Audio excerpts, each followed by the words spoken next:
जो मैं रीडिंग कर रही हूँ वो मैं कर रही हूँ सेजिटेरियस की लव लाइफ के लिए। क्या होगा सेजिटेरियस की लव लाइफ में 1 to 15 October?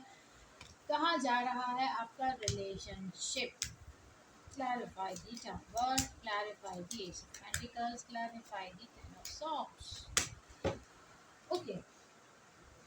Clarify the tower, clarify the ace of pentacles, clarify the ten of swords.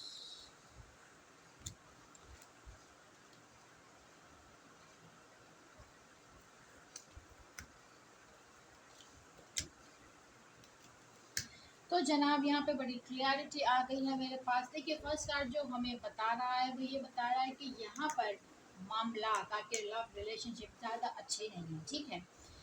और दोनों इस वक्त एक थोड़ा सा पुल एंड पुश की तरफ हैं और दोनों अपने रिलेशनशिप में आज़ादी चाहते हैं, ठीक है, हर तरह की आज़ादी। इस तरह के कुछ मामलात लग रहे हैं।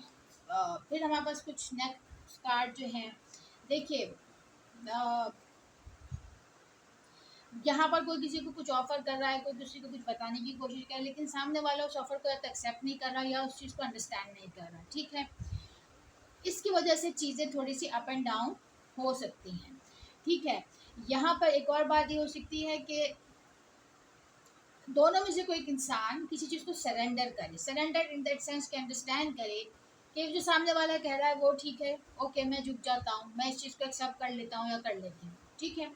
तो यहाँ पर दोनों के अंदर मैच्योरिटी पैदा हो सकती है। फिर जो हमारे पास नेक्स्ट कार्ड है वो क्या है, वो इस बारे में है जनाब कि यहाँ पर किसी को किसी की लड़ाई के बाद, किसी को तकलीफ देने के बाद, किसी को दुख होने के बाद हो सकता है रियूनियन हो जाए।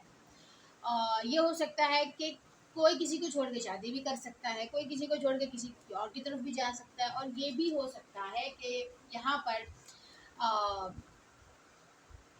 कोई किसी को फोर्स भी कर सकता है कि तुम मुझसे शादी करो, ठीक है, ये भी मामलात हो सकते हैं। लेकिन यहाँ पे किसी की शादी होती हुई नजर आ रही है, बहुत दुख और तकलीफ के बाद कोई समवन इज गेटिंग मैरिड, ये भी पॉसिबिलिटी है।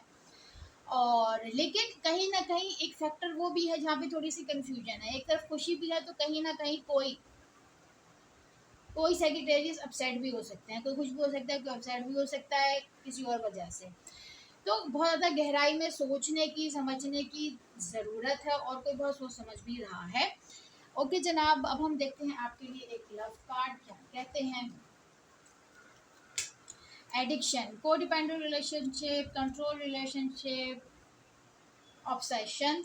ठीक है जनाब, ये आपकी रीडिंग थी। अगर कुछ रेजोनेट हुआ है प्लीज़ चैनल को लाइक और सब्सक्राइब कीजिए। Thank you so much for watching.